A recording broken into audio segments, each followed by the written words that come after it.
Jangan lupa untuk subscribe dan nyalakan lonceng notifikasinya. Pemirsa, mantan politisi Partai Demokrat Ferdinand Huta Heian memenuhi panggilan pemeriksaan kasus ujaran kebencian soal cuitannya di media sosial Twitter. Dengan didampingi 3 orang pengacara, Ferdinand turut membawa alat bukti sebuah catatan riwayat kesehatan. Ia mengaku sakit saat mengunggah tweet yang diduga bermuatan sara.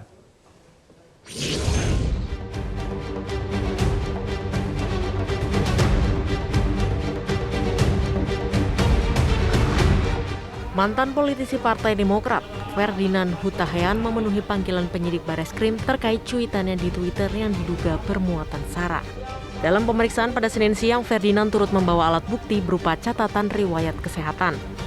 Ferdinand mengaku saat mengunggah cuitan itu dirinya sedang sakit, sehingga terjadi perdebatan dalam dirinya. Perdebatan itu lantas ia tuangkan dalam sebuah cuitan yang kemudian menjadi viral.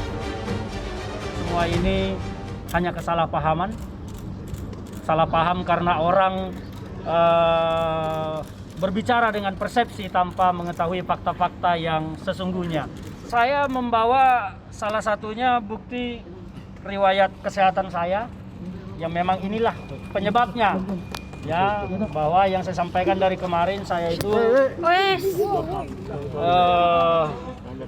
menderita sebuah penyakit sehingga timbullah percakapan antara pikiran dengan hati. Namun Ferdinand mengaku saat mengunggah tweet itu masih dalam keadaan sadar. Kalau dibilang tidak dalam keadaan sadar, tidak juga. Tetapi permasalahan pribadi saya membuat pikiran saya dengan hati saya itu terjadi perdebatan lah. Pikiran saya menyatakan, sudahlah saya itu akan mati. Kira-kira begitu. Panjang sebetulnya percakapannya, tetapi kan saya hanya mencuit singkat karena saya juga tidak ingin orang tahu tentang saya. Anggota Komisi 3 DPR RI Habibur Rahman turut mengomentari kasus yang tengah dihadapi Ferdinand Huta Heian. Ia menyesalkan adanya fenomena saling lapor terkait ujaran kebencian. Habibur Rahman mengatakan penyelesaian kasus ujaran kebencian tidak bisa diselesaikan dengan mencari kesalahan, melainkan dengan restoratif justice. Sebelumnya dalam akun Twitternya, Ferdinand mengunggah sebuah tulisan yang diduga bermuatan sara dan menyinggung sejumlah pihak. Setelah menimbulkan kegaduhan, Ferdinand langsung menghapus cuitan dari akun Twitternya. Buntutnya, Ferdinand dilaporkan oleh DPP Komite Nasional Pemuda Indonesia atas dugaan penistaan agama dan pelanggaran Undang-Undang ITE. Pelapor menilai unggahan Ferdinand di akun Twitternya telah merusak persatuan dan kesatuan masyarakat Indonesia dan menimbulkan keonaran. Terkait laporan ini, Ferdinand disangkakan pasal 45A Undang-Undang Nomor 11 Tahun 2009 tentang Informasi dan Transaksi Elektronik atau ITE, serta pasal 14 ayat 1 dan ayat 2 KUHP. Pasal itu berkaitan dengan penyebaran informasi bermuatan permusuhan berdasarkan sara, serta pemberitaan bohong yang dapat membuat onar di tengah masyarakat. Tim Liputan Metro TV. Ya, mantan politikus Partai Demokrat Ferdinand Huta Heian mengaku cuitannya terkait sara tidak dimaksudkan untuk menyerang pihak manapun. Ia mengaku saat itu dalam kondisi sakit sehingga terjadi perdebatan yang dituangkan dalam sebuah cuitan. Ya, bagaimana tanggapan MUI dan bagaimana jerat hukum yang dihadapi oleh Ferdinand Huta Heian? Untuk membahasnya telah bergabung bersama kami Sekjen MUI Bapak Mirsyah Tambunan dan pakar hukum pidana Bapak Hudri Sitompul. Selamat sore Bapak-bapak. Sore, Assalamualaikum. Waalaikumsalam. Kita akan awali perbincangan dari Pak Hudri terlebih dahulu. Pak Hudri, Ferdinand mengaku saat itu dalam kondisi sakit sehingga terjadi perdebatan yang dituangkan dalam sebuah cuitan. Dari pandangan hukum, bagaimana sebetulnya terkait dialog pribadi yang diunggah di media sosial atau ranah publik ini?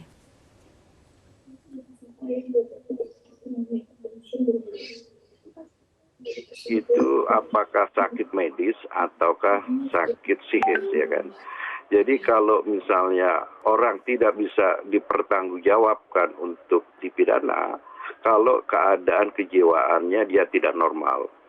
Nah, jadi saya nggak tahu kalau mendengar keterangannya saudara Ferdinand tadi, dia adalah sakit fisik ya, bukan sakit kejiwaan. Jadi menurut saya itu bukan hal yang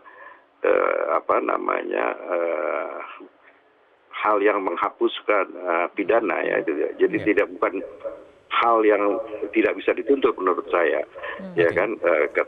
Tapi saya kira dalam konteks apakah itu ditujukan dengan maksud ya. Jadi setiap tindakan pidana itu harus ada tujuannya dengan maksud ya. Apakah unsur kesengajaan ya, dalam sini secara teknisnya itu disebut offset ya. Unsur kesengajaan itu apakah pelakunya ya, pelaku tindak pidana dalam hal ini saudara Ferdinand menyadari atau tidak waktu dia melakukan tindakan itu, dan apakah memang tindakan itu ya hasil pembicaraannya itu, apalagi dia mengupload ya, ke gadget ya, ke media sosial, itu tujuannya dia inginkan atau tidak. Tapi secara normal orang kalau sudah mengunduh ya itu ya, apa istilahnya kalau mengupload itu ya, itu dia sudah sadar, dia tahu karena dia mengoperate jadi penyidik harus mencari unsur kesengajaannya, niatnya itu, walaupun dibumbu-bumbui tadi ada alasan riwayat medis. Bagaimana cara untuk membuktikannya? Antara ini masalah yang di latar belakangi ada masalah medis atau psikis? Kalau unsur kesengajaan saya kira itu mudah ya, karena dia sudah ini. Tapi yang menjadi agak sulit ini, apakah secara kejiwaan saudara Ferdinand ini bisa dipertanggungjawabkan tidak secara hukum. Kalau misalnya keadaan kejiwaannya tidak bisa dipertanggungjawabkan, dia tidak bisa hukum. Tetapi itu harus dibuktikan oleh seorang dokter ahli jiwa, psikiater bukan psikolog. Ya, jadi harus ada pemeriksaan kejiwaan. Tapi kalau saya lihat secara sekilas, secara umum, menurut pandangan pribadi saya, saudara Huta Hayan itu tidak ada hal yang kelainan dalam kejiwaannya. Jadi kalau hanya ada alasan faktor medis, tidak perlu lagi memanggil saksi ahli psikiater atau psikolog begitu, karena sudah cukup penyidik.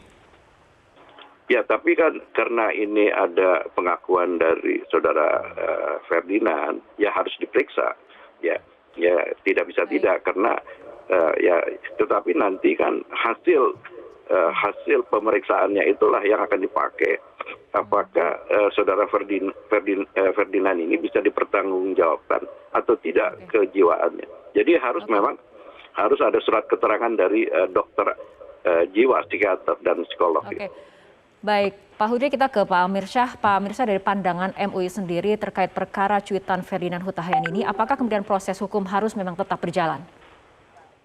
Ya, terima kasih. Ada 3 hal ya. Pertama, apa yang ditulis oleh saudara Ferdinand tentang kasihan sekali Allahmu, ternyata lemah harus dibela.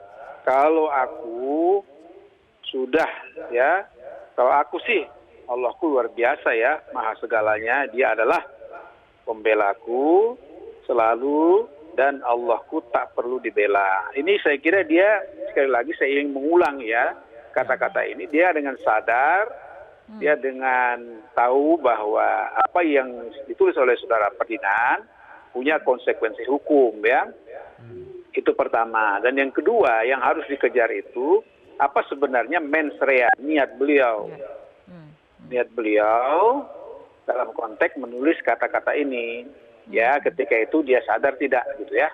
Saya kira dia sadar itu, karena dia orang yang berpendidikan. Nah yang kedua, ya tadi soal mens rea.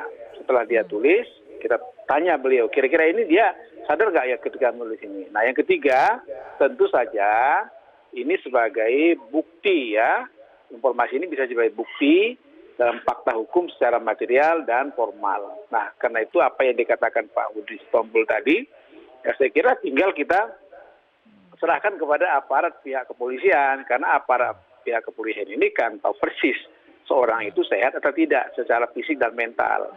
Ya, nah karena itu ada ahli yang memeriksa, ya ahli itu ya ahli psikiater, ahli-ahli lain. Yang beliau tidak bisa begitu saja mengatakan, oh saya lagi sakit, saya ini mau mati. Ya, semua manusia mau mati. Kalau soal mau mati, Tapi kan tidak bisa menyelesaikan persoalan kalau sebatas itu menurut saya. Nah, karena itu harus ada fakta-fakta menurut ahli psikiater, ahli medis, sehingga keterangan ahli itulah yang menurut hemat saya seperti yang akan dilakukan oleh pihak kepolisian. Ada ahli bahasa, ada ahli agama untuk melakukan penyelidikan dan penyidikan. Saya kira begitu. Baik, kita kembali ke Pak Hudri. Pak Hudri, tadi Pak Amirsyah sempat berbicara mengenai mens rea. Terkait mens rea, tapi kemudian ada klarifikasi. Apakah ini dapat menggugurkan dugaan tindak pidana itu sendiri? Saya kira mens rea itu sama dengan yang saya katakan offset tadi ya. Mens rea itu ya tujuannya itu adalah adakah maksud kejahatan ya. Jadi di dalam bahasa Belandanya itu adalah weten and dia menginginkan weten and willen ya, weten and willen. Jadi dia mengetahui dan dia menginginkan willen ya. Jadi saya kira tidak mengaburkan, saya kira ya, justru itu saya kira sama ya antara mens rea dengan offset. Jadi saya kira nggak ada yang perlu diperdebatkan.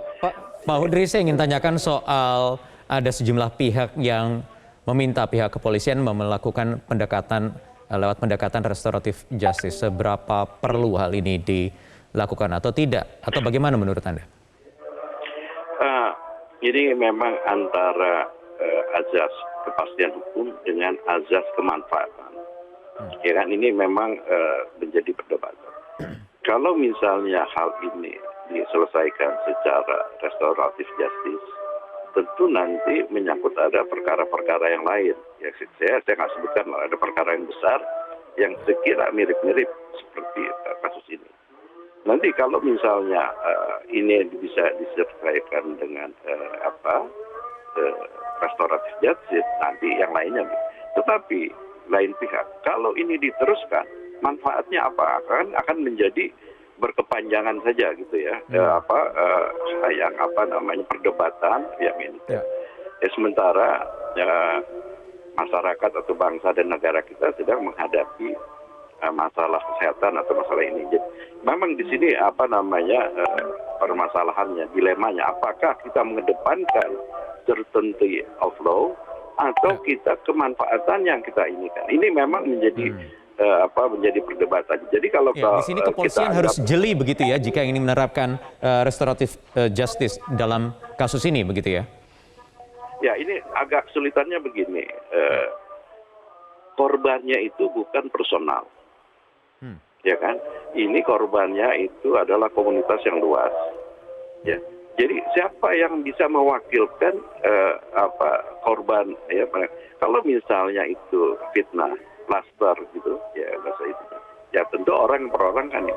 Tapi itu kalau bisa. Misalnya masyarakat yang luas, siapa yang bisa mewakili?